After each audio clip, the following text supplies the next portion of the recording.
प्रधान जी जी आपके गांव का एक डॉक्टर मिला था। अरे उत्तम मोहना झोला छाप डॉक्टर सर। हाँ, उसकी जानकारी बहुत अच्छी है। हटो देखने दो।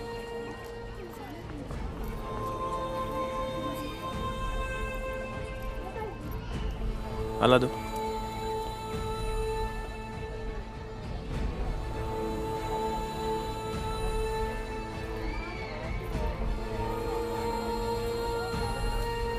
इंजेक्शन दो।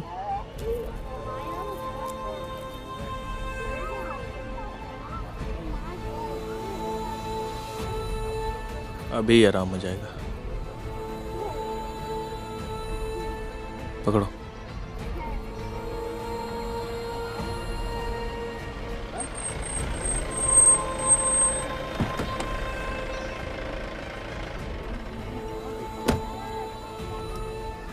रुको, मुझे देखने दो। क्या हुआ इनको? ये हार्ट अटैक का सिम्टम्स था। मैंने अभी इंजेक्शन लगाया, इनको ठीक हो जाएंगे। कौन सा इंजेक्शन लगाया? इंजेक्शन मैंने इनको लगाया है नाइट्रोग्लिसरीन। तुम डॉक्टर हो? नहीं सर, मैं प्रैक्टिशनर मोहन हूँ। तुम्हें डर नहीं लगता ये सब करने में? नहीं सर, डर किस बात का। 5 चीज़ हमेशा सर साथ में रखता हूँ: बेटनोसॉल, टेक्सोना, एट्रोपिन, फिनाइलगन और एविल। सर डरने की क्या बात है इसमें? और उसके बाद भी कुछ हो जाए तो? सर उसके बाद हो जाए तो MBBS भी कुछ नहीं कर सकता। हम क्या कर सकते हैं? अभी ये ठीक हो जाएंगी, ठीक है? आप लोग चिंता मत करिए। आओ चल। डॉक्टर साहब। लेकिन इस तरह से इलाज नहीं कर सकता वो। अरे सर ओके छोड़ दो, एक नंबर का फ्रॉड है झोला छापा। हम तो यही कहते हैं कि ओकरे दुकान में ताला लगवा दी। अच्छा हाँ ठीक एकदम है। ताला लगवा दी। मैं जांच करवाता हूँ। जी जी जी। सर हाँ? हर गांव में एक अस्पताल खुलवा दीजिए। ये कैसे संभव है? ब्लॉक लेवल पर तो है ना? सर वो संभव नहीं है तो ये जो संभव है इस पे ताला मत लगवाइए ना फिर। लेकिन ये पॉसिबल नहीं है, गैर कानूनी है ये। हाँ हाँ सर, इंसान के जान से बड़ा कोई कानून नहीं होता है ना। ओए बड़का चीफ मिनिस्टर बना था सराउ तू। चल भाग ऐसे भाग, मारो चार झापड़ पे। अरे सरी सब पिएला है। आई आई सर आई आई आई। चली चली। पापा का भइल रे? का भाई? सारे कहाँ गए सब? गायब हो गए का रे? ओ अब समझ में आयल हा। ये सारे खारे समोसा और जलेबी पेले आए रहने ना। चिंता मत कर बेटा, इनके तो सारे आतरी से हम बहरी आई। 25 परिसार के निकारा बन के पेट से हम। चिंता मत कर बेटा।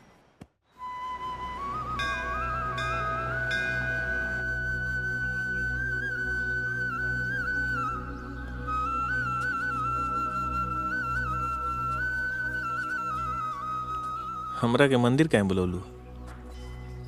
माई बाबूजी के गईला के बाद भगवान के ही हम अपन असली गार्जियन माने ने। कुछ भी फैसला लेवे के रहेला त यहाँ के मंजूरी लेवे आ जाने। अच्छा त का चीज़ की मंजूरी ले लू? तोहरा के आपन बनावे के। अच्छा तो मंजूरी मिलल है? ना मिलल रहित तो तोहरा साथे थोड़े चलती।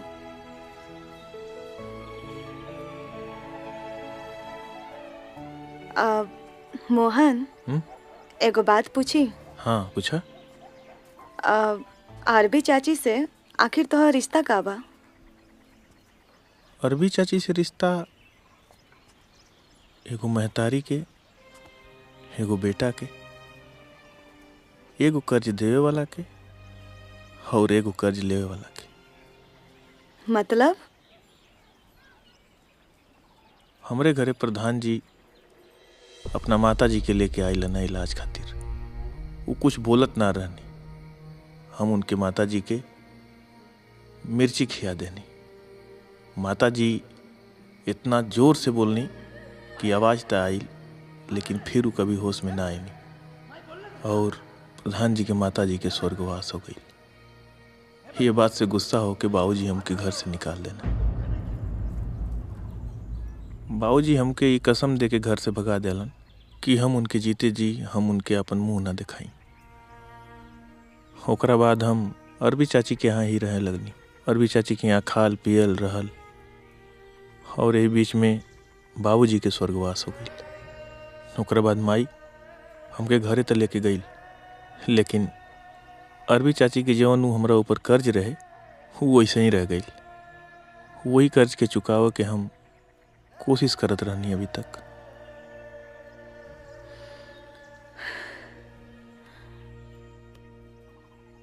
सही आदमी से दिल लगैले बानी। भगवान के प्रसाद जैसन हमेशा तोहरा के मुट्ठी में बांध के रखे। चला कहाँ गईले तोहार होनहार सपूत? आज जबले पैसा ना मिली हम यहाँ से जाइब नाही। कान खोल के सुन ला, हमरे घरे कनो कुबेर के खजाना नाही खुलल हाव कि जे आवे ते लेके जाए। का भइल? काहे इतना शोर मचावत हुआ शोधन भाई? हम अपन पैसा लेके जाइब आज। अरे शोधन भाई, हम कोनो बैंक खोल हैं कि निकाल के तुरंत दे दी तो के? कब्बो खुलबो न करी बैंक। आखिर कैसन पैसा मांगे आ जाला लोग? जब ई डॉक्टरी खोल के मक्खी मारत रहलन तब हम इनकरा के मरीज देत रहनी। और एक दिन एक भैंस के पक्का इलाज कैले ई बोल के कि पढ़िया होई, हो गए पाड़ा। और कुछ दिना बाद वो भैंस भी मर गई। तो परिवार इनके जान के दुश्मन बन गए, जेकर पूरा पैसा चुकावे के पड़ल इनकर जान बचावे खातिर। और वो पैसा हम यानी शोधन से ई उधार ले आयल रहे। आज तक ये उम्मीद रहे कि थोड़ा थोड़ा करके पैसा मिल जाए, मगर अब तक टपर आ गई बा। अब इनकरा से थोड़ी ना कोनो इलाज कराई। अरे मर्दवा, चला तहरा के दही जलेबी खियाई। अरे रुके, हमरा पैसा वाला दे यार। पैसा पैसा अरे नहीं खाए के दही जलेबी मत दे।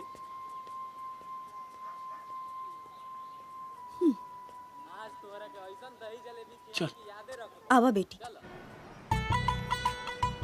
अरे वाह, वेलकम वेलकम। हे बाबू, आपन आपन रोग दिखा के चलिए यहाँ कोटा पे। वहाँ 2 किलो चीनी और 2 किलो चावल एक्स्ट्रा मिली, ठीक है? ओ झोला छाप, झोला छाप डॉक्टर, तू अपन झोला लेके निकल रही हिम तोहार भलाई हो। अभी जवन चूरन वाली दवाई बेचा तारा बिल्कुल ना बेचाई बाबू, अब मिठाई वाली दवाई बेचा तू। मरीज तावते नहीं के, हमारे के चेक कर ली डॉक्टर साहब ताले। मुंह खोलो, मुंह खोलो। ब्रश नहीं करते क्या तुम? आला लगा रहे हो, बहुत बुरा बास आ रहा है। एक काम करता हूं, मैं दवा देता हूं, इसको सुबह और शाम पीना, ठीक है? जी लो जाओ, पैसा उसको दे देना, ठीक है? वहां पे। जी जी। है बेटा, बढ़िया से मरीज देखिया, ठीक हो? जी पापा। हाँ चलिए यहाँ लोगन, गधा के सारी तोहार व्यवस्था हम बहुत जल्दी करब। हाँ चलो चलो चलो चलो चलो चलो। अरे हमरा जाने दो सारों को, दांत तेरे के।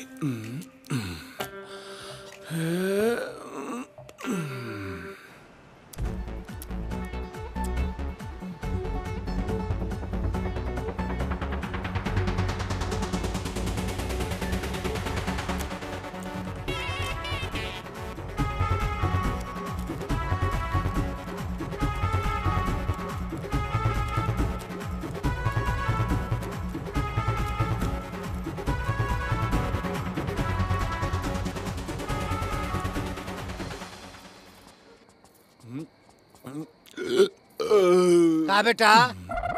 है बचवा, का चाहत हवा? ओ दूध रोटी।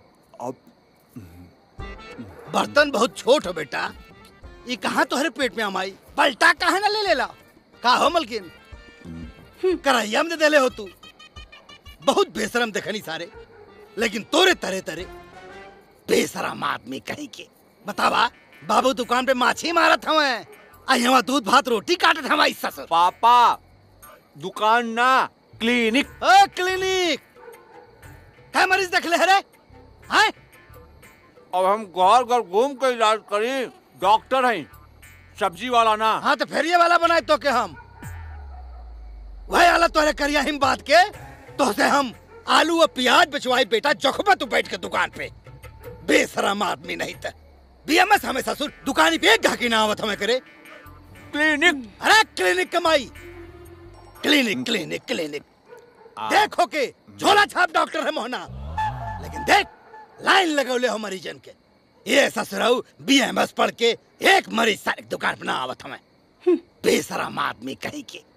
ए पलोनो जी जाके कह दे कि केहू के कोनो सरकारी सुविधा और गेहूं ना मिली, चाहे मनरेगा का पैसा होके, चाहे राशन होके, चाहे पैसा होके, कुछ भी ना मिली। और ये इलाके में और गांव के आसपास में जितने लोग हैं जाकर के बोलो कि टप्पर से दवाई ले। जाओ ठीक बा निकलो। ठीक। अरे लिखा के खाई दी ना। अरे सोफा कमाई चुप। इनके चलाओ के चक्कर में का करे के पड़ता हो। खा सारे और खियाओ। लव यू पापा, लव यू। भाग सारे। सुन लगा वालन, प्रधान जी का फरमान बा, समझ ला। हाँ, कि अगर सरकारी योजना का लाभ चाहिए तो सब लोग टप्पर बाबू का जो क्लिनिक खुलल बा वही में इलाज कराई, मोहनवा के यहाँ नहीं, समझे। हाँ, ना तो दूसरो इलाज बा हमारी के यहाँ, फिर नीक से समझाई चाचा। हाँ, का देख रहे हमारी तरफ टुकुर टुकुर।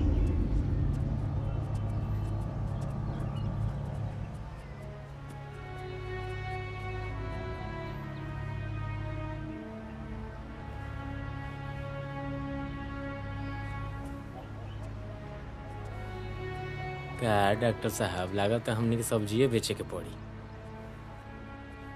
जुबान बाहर निकालो और बाहर। आ बंद करो, मैं कुछ दवा लिख देता हूँ। एक मिनट सुरमी। हाँ? यहाँ कहाँ?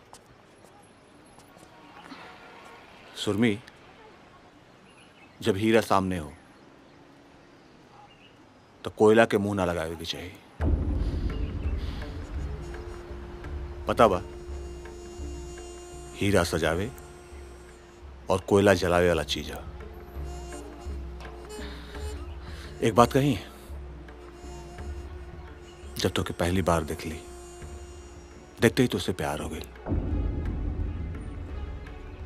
हमरा से इश्क करबू, शान और शौकत मिली, और एकर जेकर लिट्टी खाए का औकात नहीं खे, उतोहरा के पिज्जा और बर्गर कहां से खिलाई। मेहनत करे वाला मर्द के ना पसीना से भी खुशबू आवेला, वरना बाप के दियल सेंट से कपड़ा तो महक सकता लेकिन किरदार ना। ए, जज्बात में आके इंसान के अपन औकात ना भूले के चाहिए। औरत के औकात दिखावे वाला प्यार के बाद कैसे कर देहलस, इहे सोचत रहनी है। अच्छा भइल कि तू अपन औकात दिखा देला। जाए दसुर में इनकर इतने औकात है। ए, अपन औकात देख, हमारा औकात की बात मत कर। तोर औकात बताई तो रोड पे आ जीबे। चुप रह, औकात की बात मत कर। फिर क्या ए, टप्पर अरे बाबू, चल। प्रधान जी को केस भेजले बना, जल्दी चली, इमरजेंसी केस बा। थोड़ा सा तो हम बाद में बात करब। हमहू तो के बताई बाद में। गप्पू, BMS साहब के कुछ इलाज करे के पड़ी। जरूरी बा डॉक्टर साहब। डॉक्टर साहब सही दिमाग लगैला हवा, नुकसान भी ना हो, काहे कि कौन रुपया मिलते रहल हा। अब टपरवा माछिए मारी।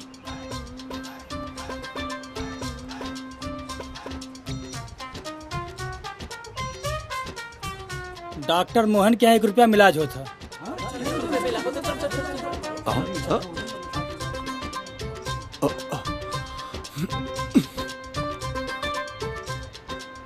नंबर से आइए लोग, नंबर से।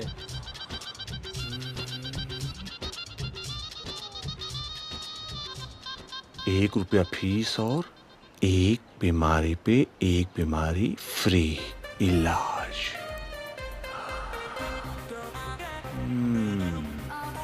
गुड।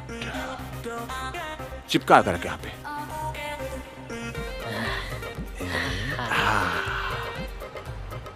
Very good. इहा टप्पन सिंह का दिमाग। डॉक्टर टप्पन, क्या फ्री में इलाज हो रहा बा? अरे भाई लोग रुको, चल चल चल चल। अरे ये टपरवा तो हमनियों से जो गाड़ी निकला। आप समझिए। नाम दोस्तों, पूरी वीडियो को देखने के लिए आपका तहे दिल से धन्यवाद। अगर आप इसी तरीके के और वीडियो देखना चाहते हैं तो फटाफट से हमारे चैनल यानी कि स्टेज भोजपुरी को सब्सक्राइब करें और वीडियो को लाइक और शेयर करें और बेल आइकन दबाना बिल्कुल ना भूलें।